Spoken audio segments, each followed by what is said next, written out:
Hey everybody, how you doing? This is Con Ulrich. Hello, hello, hello. And folks, today we are on Zvuchin and Div 2 play.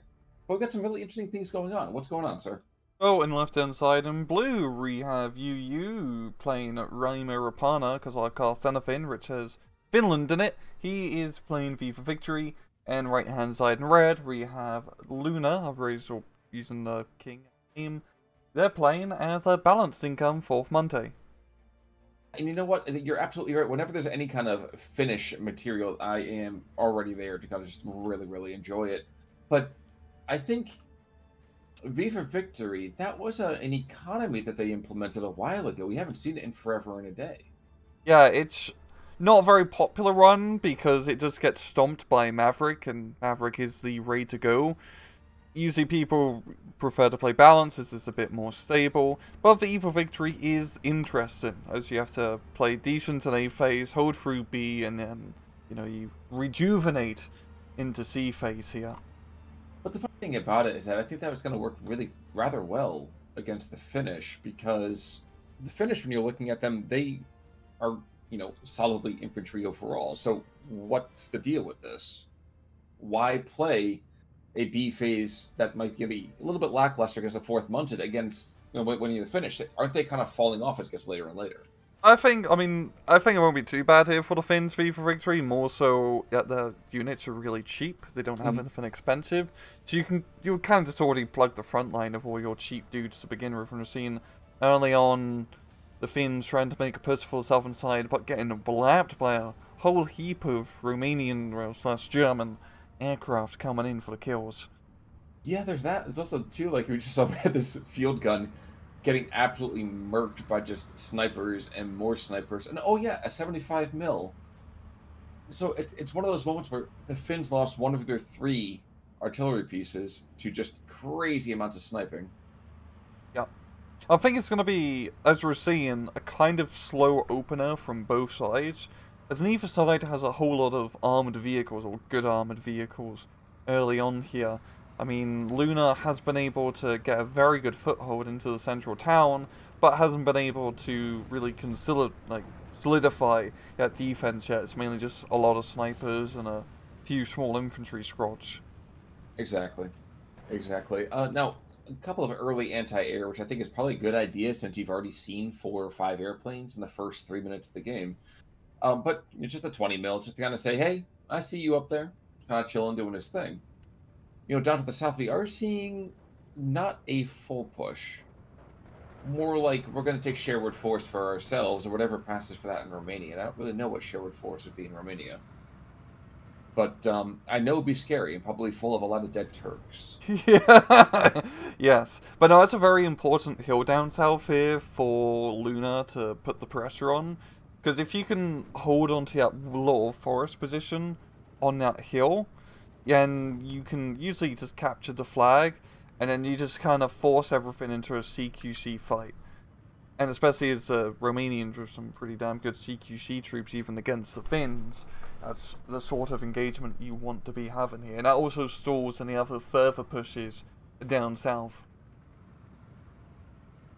That's fair, but I would say the artillery over here, maybe not as you go into sea phase, but the artillery over here for UU does have the potential to be frisky, if we can put it mildly. So yes, you can force that CQC action, but you can also just call down an absolute ridiculous amount of on-map artillery on your head. So, Bring your umbrellas. yep, a Brawley will suit you just fine. Mm-hmm. Blenheim over here in the meantime going to go and hit these. I'm again not going to offend my Romanian counterparts out there, but some infantry that had been a little bit more aggressive, and now should be a little bit more dead. So. Yeah, it's a very good retake of that. It's not really part of the city, it's like the outskirts area, as it's a very important position for UU to hold, so they can get a foothold back into the main city. They do have a decent foothold as well in the northern portion, and also just all the fire support here of the BA-10s and T-26s, when there's no anti-tank to stop it, well, some anti-tank weaponry is being brought on now. They are doing a decent job containing this initial Romanian push. Yeah, the Romanians right now, while the Finns are trying to get into their skirts or debriefs or whatever kind of piece of equipment, clothing we're talking about here, they're not really activating a whole lot in the meantime either. They're already down a little bit in terms of the actual income, so they're not looking to play the major game here either. Um, Kind of interestingly, and I know we kind of touched on this a little bit before, but I really didn't quite conceive of the interplay between the two. This B phase is going to be kind of perversely what you would see out of a normal Maverick kind of Vanguard play, especially that income differential back and forth. I don't know if 40 income points is really going to replace that much though. Maybe I'm incorrect. Maybe I'm completely off base. But with the fourth mountain over here, they don't bring in a lot of firepower in B phase. I think the main thing here for the fourth will be the effective use of those Panzer IVs, because once you get into B Hmm. and C phase, that's when the Panzer IV spam comes into play, and especially against Reimer Rapana, which has some of the worst ground-based anti-tank of any division, on a relatively open-ish map, especially in the southern and central positions. Being able to use those Panzer IVs effectively to win those open ground engagements, I think will be vital here for Luna to take the dub. True, true. Now, speaking of the on-map artillery before, we do have a 155 mil over here for the Finns. He's going to try to go and find that 60 mil stovepipe. So very much a cannon to kill, maybe not a mosquito, but maybe a bee. Uh, Certainly stinging some of his frontline forces. But I'm interested to see how the first shell or two is going to go, because that can tell us an awful lot about this kind of positioning. Yeah, it's going to be counter battery in the mortar, so very good hits, yeah. And also, it being a radio artillery does help out as well. I believe the sissies are a little bit out of range for it to effectively give radio. Oh no, I think it's just barely in range actually for the radio coverage. I think you are correct. Blenheim, in the meantime, going to look south for Sherwood and going to be engaged by the IAR. Thankfully, the 20 mil is going to go and keep them active. However, that might mean, of course, we're going to see some kind of unfortunate spacing on the bombs. I don't think he even Oh, no, he didn't. dropped the bombs. Oh, He dropped one. he dropped one. He still has another one he needs to get rid of. Dispose of the evidence. Well, and the Henschel over here, actually, too. The 129.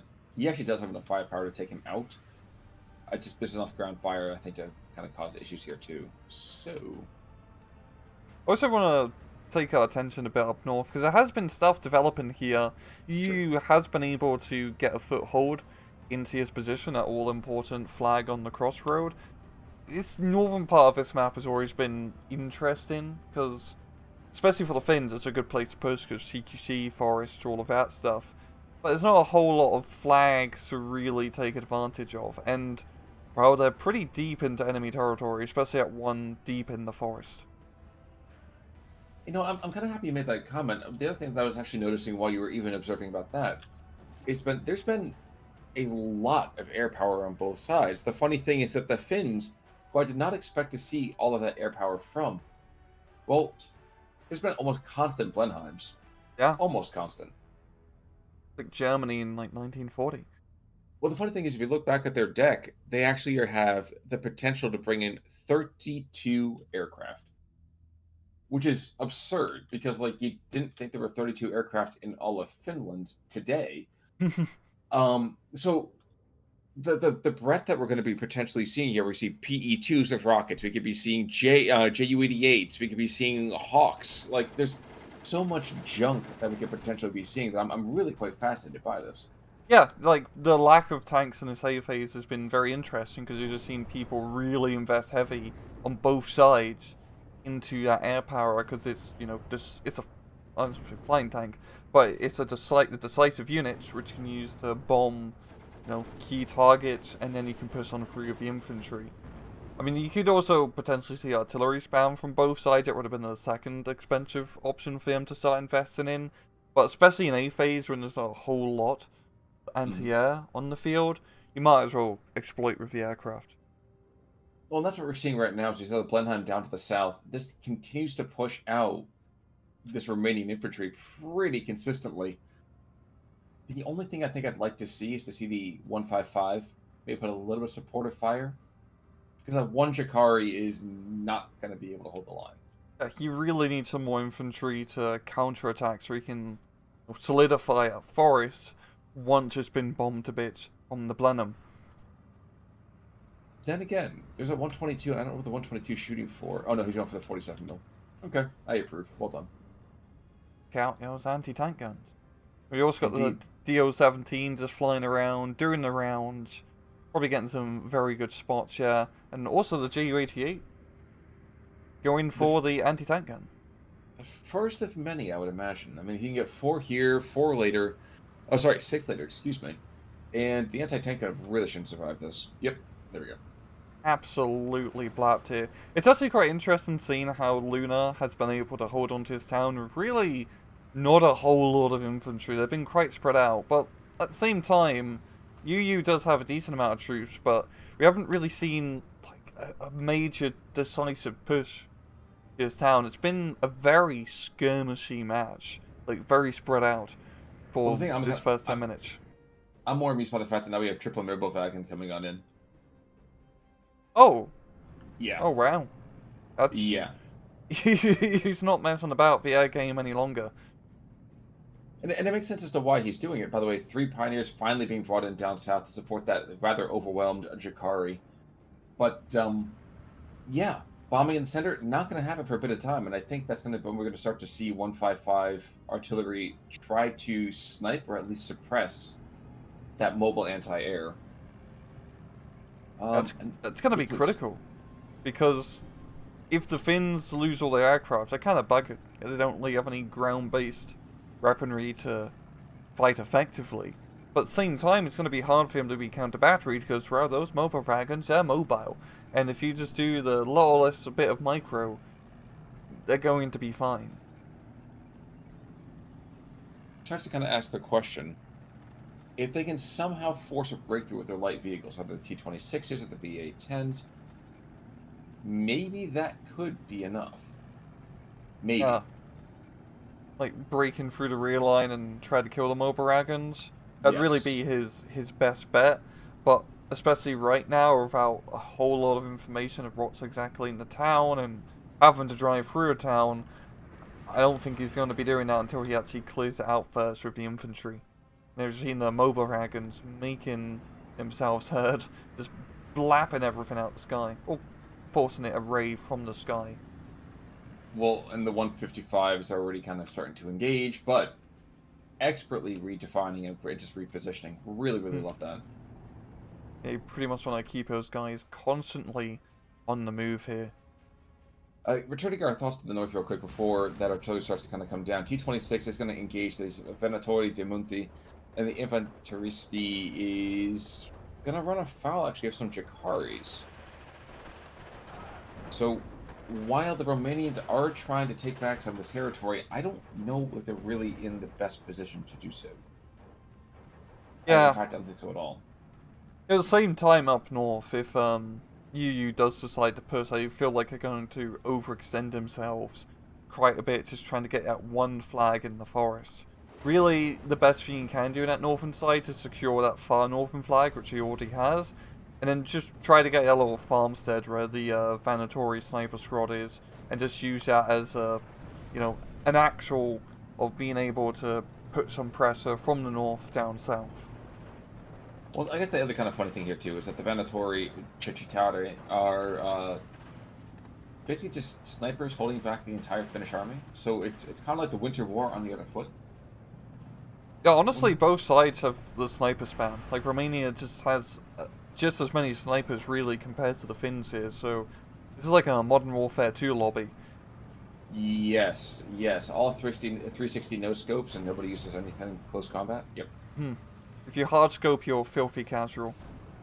Exactly. Which is why I never saw a tactical nuke in my life. But what I am seeing right here is a 15-9 in favor of YUYU, so whatever the Finnish are doing, they're doing it well.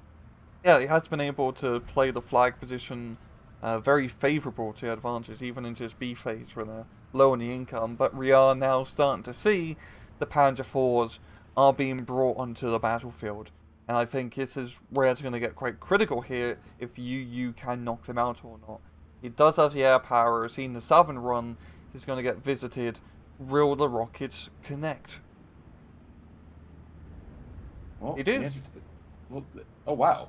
I saw all the explosions happen. I looked up to actually see what was going to happen with Jan Blenheim over here. And then, oof, the anti-tank does, sorry, anti-air does take out the brave Rocket Man. Hmm. And if he can keep getting trades like that, where he loses a Panzer IV to one of those planes and shoots it down, that's an attrition war Luna can win. Especially Yes. if just that scary like platoon of mobile wagons. I actually find it quite interesting. He's keeping them together. He's maneuvering them to critical points of the battlefield to really make sure in that location nothing dare flies by. But I actually think that's the perfect way to utilize them. Yeah, the 37 mil pop gun is great on one level, but when you mass those fire together, you actually have something that's very, very scary. It has a very good chance of taking down enemy aircraft. Yeah, Now, and he needs to be killing those aircraft. yeah, and the kind of the other thing to kind of worry about though is as he's rotating them, he's using them as an area denial weapon because the only thing the Finnish can really do for right now, for another about 3.5 minutes, is use the air power as a shield until the income really starts pouring in the other direction. And at that point, once we get to sea phase, they're going to be about equal, but Luna doesn't have the same sea card availability outside of the P4s. Yeah, yeah. Especially for like infantry spam. If YUYU can just keep the fights in these, CQC towns and forest positions, he should be pretty good. And then you're seeing that in the center right here, actually making a pretty decent push into the town. But there's still a decent amount of fire support still alive. 2 Panzer IVs, sniper squads. They are slowing down the push, not completely stopping it, but enough to buy him some critical time to, well, buy more Panzer IVs and more mobile wagons. We got 4 of them now in the field. Yep, and that's all he's got though too. So he's leaving one down south. Good call. I think what he's doing right now is he's giving the illusion that he's bought more than what he has.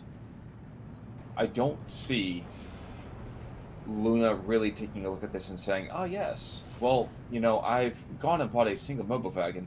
Like the firepower that's been coming out in the first place, and there we go. YUYU is actually doing exactly what I was hoping he was going to do, which is, I know for a fact that at least it's down in the south. They may have rotated, but this means I can dump a lot of air power to the north. And this is, I think, exactly how the Finns have to play this, is you can't use it in one position. That means that another area has got to be open. I do like this northern bombing push. Once again, it's not really going to gain in a whole lot in terms of victory points, but it's better for him to be yeeting aircraft up north and watching them get shot down south. We're also seeing the fighters that are being brought in, and all the mobile wagons, their range is quite deadly. Sure. But not enough to get the kill. The Morco coming on in head-to-head. Yeah, I don't really like head-to-heads much. Oh, huge aircraft dump here.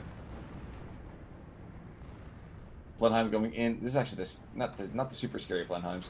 JU-88s though. He's going for the Venatori. That's an interesting call. I'm not sure I would have deployed necessarily for that, but okay. IAR. He goes down. That's 25% of his kind of scary interceptors here. Yes, I realize there are BF-109s here, but the IARs are nothing to sneeze at. No, they're not. But we're also seeing pretty much an immediate counterattack up north here from Luna, moving some of their Vanatoris into his, opposite northern forest position, managing to get some good hits. But if Luna can just keep buying time up north here, just forcing the fight for really, a lot of territory for not much, tactical points gain, that's going to work well for him.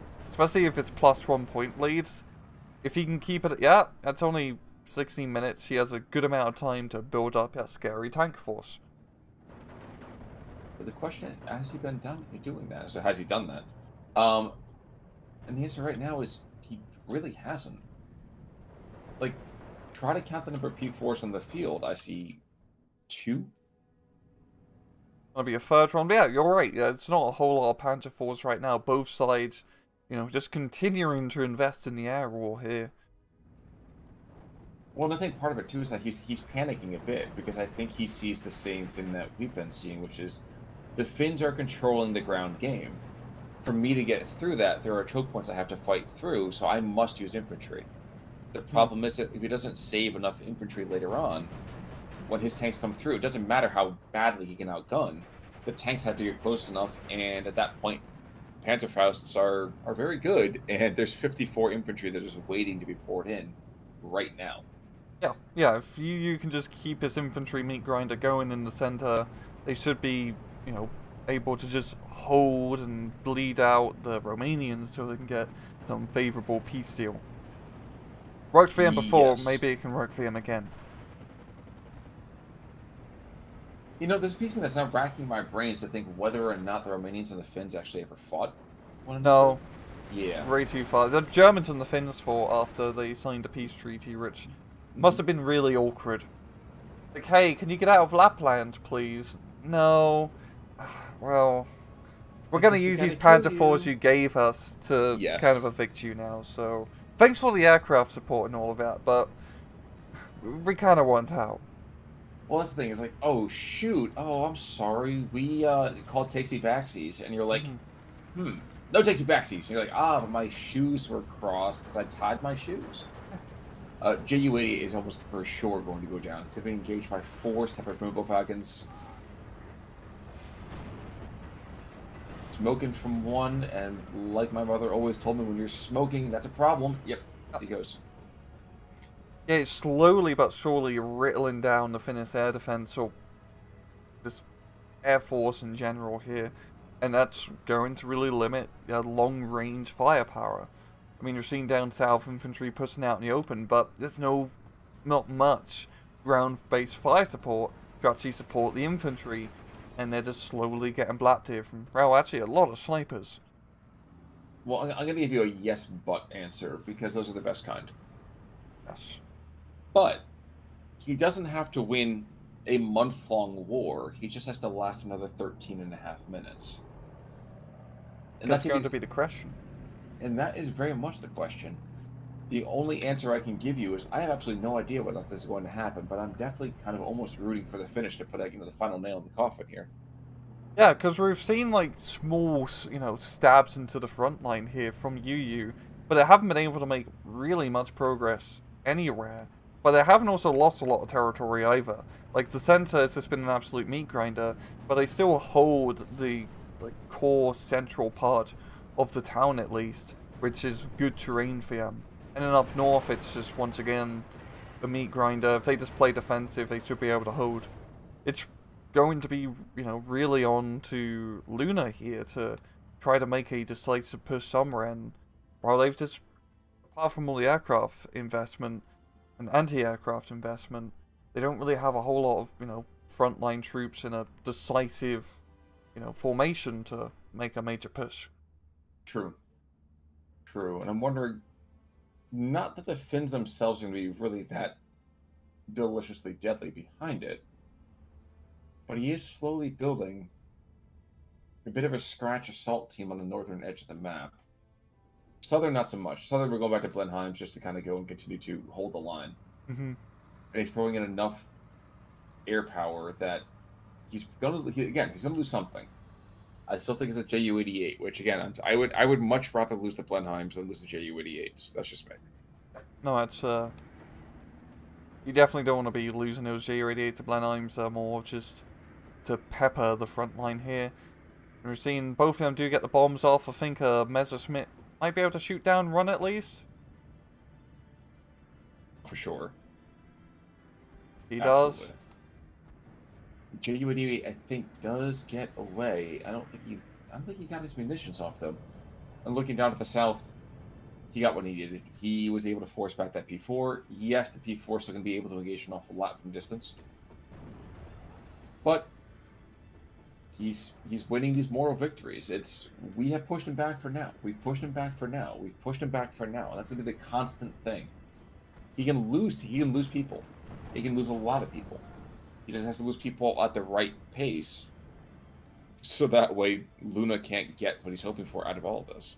Yeah, and also seeing Luna actually change tactics a bit and actually invest quite a lot in 100 and 105 millimeter artillery, so we are seeing the arty war go into effect. Honestly, this match is just, it feels like Road will Run more than anything. Just infantry grinds, lots of air power, artillery spam, But not a whole lot of tanks or mobility.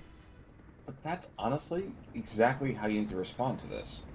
My opponent has a lot of territory. I've got to go and find a way to get rid of that territory. Well, he's got a lot of infantry in every single direction. Okay, so I have to suppress that infantry. But he's got a kind of weapon system to support him. Okay, I've got to suppress those systems too. I can't do it with any kind of rapidity or speed or even consistency with my armored tank force. What's the other way to reach out and touch somebody? With 102, 104 kind of averaged out millimeters of engageability. So makes perfect sense. It's gonna be, I think, the question will be whether this artillery in 10 minutes or so can pay themselves off to dig out the Finnish positions. Mainly using them in the counter battery role right now. And once again, just as long as YUYU buys for time, defends their small flag advantage lead, afford to lose rear line units, other ancillary units, just as long as the front line holds. Yes, indeed. Of course, I get the feeling that, as one famous Finnish veteran stated, they will hold until they get orders to run. So yeah. the IAR-81 seasoning pushback, the Morkel Moraine is just kind of like, yes, I'm a plane too! Which is a cute thing. The 4 machine gun is a couple of 20 mils, but the 20 mils don't have like any firepower whatsoever for longer than about a second and a half of firing. And the 105s, actually looking over here for the Romanians, are running slowly out of ammunition. Yeah, we're also seeing 150s, 2 Hummels being brought on in, so... 3. Good God! He's heavily investing in this artillery, which I think now he does have, like, the literal firepower to blow these Finns to smithereens.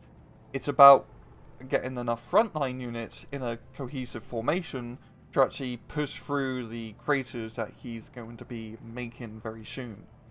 Yeah, I think the thing I'm confused by is, I guess is what this tells me, though, is that Luna can't really carry a tune. He can only Hummel. I would go with that statement, yes. Okay. Well, and then, so the Hummel's going to start to engage here in just a moment, and all of them are going to go after a single 155, along with other artillery pieces. So yeah, this is already hideous and bad and very, very ugly. The 155 is not going to be able to kind of pick up stakes and move with any kind of consistency here either. And while that's happening, Venatori and Munti are being brought over here to the central position. So he's gearing up for, I think, a push to go and maybe potentially shatter the Finnish center. Yeah, I think the central position is definitely the best place for him to push. There's 2 flags which are pretty close within reach, and that should just tip it over the edge for them. What's also been very helpful for YUYU is they've been very conservative with their tanks and armored cars. They don't get a lot of them, they're not very good, but he still needs them for just some form of close-range anti-tank support. Those 45 mils can be deadly against Panzer IVs at close range. It was good that he didn't just yeet them off earlier and into the battle and just be like, they're light tanks, I can afford to lose them. Reimer Rapana, the answer is no. Every tank is an important tank, even though it may be a decade out of date. Or 2 decades, or barely better than a tankette. Yes, absolutely. However, let's not forget that these Jakari still do have Panzerfausts, and Molotovs, and close combat, and semi-auto rifles. So, yeah, we're going to see a lot of dead vehicles, a lot of dead infantry. We're also going to see an awful lot of dead Romanians. Oh, JRS. Wow. Heavy investment. He's really just trying to blow everything up. Well, yeah, I mean, so that was the bombing run that's going to be trying to push the center. Unfortunately, his bombing decisions, his locations for his hits are very, very awkward.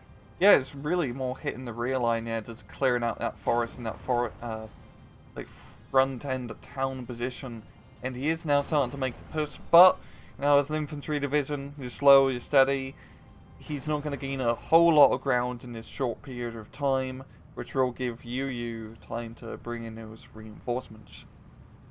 At the same time here too, YUYU is bringing in a small scratch assault team to the south. He's actually going to push to the south, pick up, in theory, the rest of that hillside, and maybe, just maybe, threaten the 2 flags here in the south. Yeah. Which is a delicious thought experiment. I don't know if he's really got the time to do it. And if he doesn't have the time to do it, that means it's because YUYU has won. But that's still not something that's going to be easily accomplished here in the next couple of minutes. It's really interesting to see how Luna plays up against that. Yeah, I mean, I do have that one Panzer IV down south, which can do a good job of zoning out that southern end.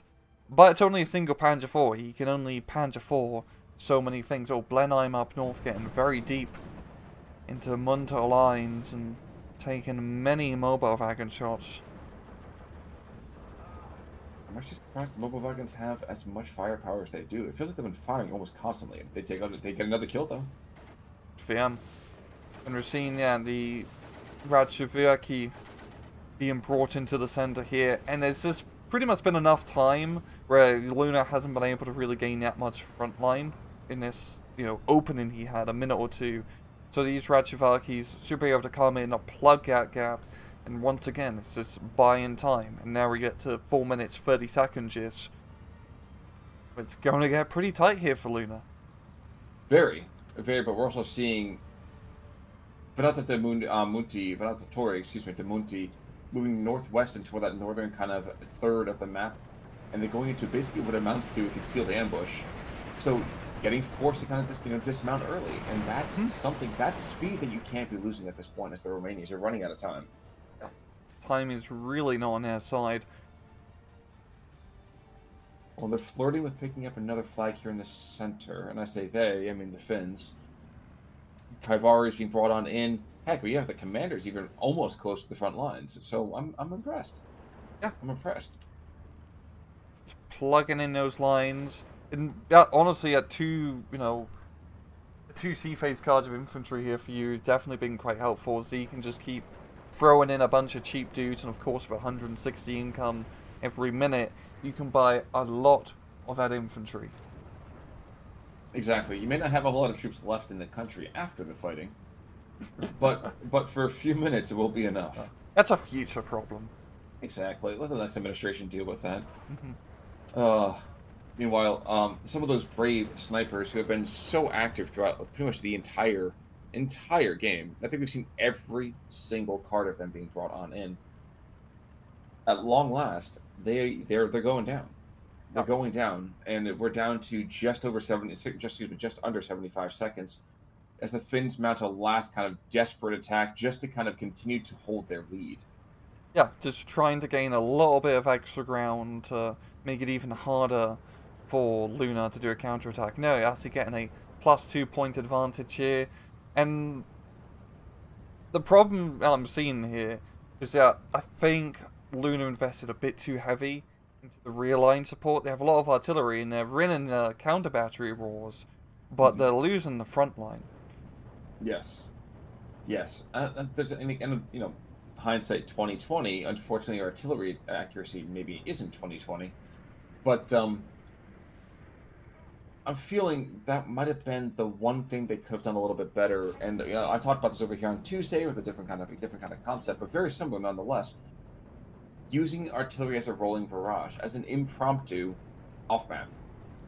Get that fire concentration in an area. You can keep it within the same kind of, let's say, field of vision for their guns, and let them constantly be realigning.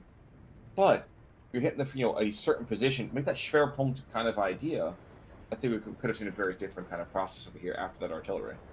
Yeah, just using artillery on the front line to suppress, these rather dug-in infantry positions. So he could actually move through. I mean, you're surely off-map artillery, doing pretty decent. Well, I mean, the bombing run, my bad. Right, it's technically off-map. Oh, very off-map. He could actually gain some territory at Ray, but instead he brought a lot of his firepower, but it didn't utilize that firepower in, the critical locations, which is the points where the flags are located. True. But you can see right here, KD, this was a meat grinder. Oh yes, very damn close. And looking at kills in the meantime, we have a Detenuti over here, Lepachku, doing rather well for himself. But as of right now, not that many heroes to speak of. The mobile Well, Vagans, I will say, did have three pickups over here for that one. Other than that, though, a lot of the air powers actually managed to stay alive. yeah. And then losses, like, nothing too crazy. Really, that match was just a meat grinder. And for the Finns, that's perfect. This was really the perfect utilization of Reimer Rapana in a historical sense. Just hold your line, buy your time, and just wait for the victory. Or in real life. Exactly. Exactly. I mean, and to a certain extent, too, is you have outdated weapon systems. Good luck. See what happens, and just see if you can hold until relieved. Yeah, and they held. They did indeed. Any final pearls, sir? No. All right, folks. Just giving you guys all a heads up. We're going to take next week to kind of really focus on the holidays.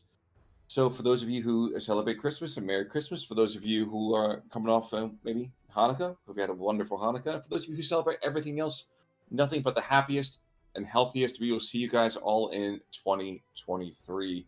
Until next year, then, I'm Con Ulrich. I'm Rangru. Take it easy.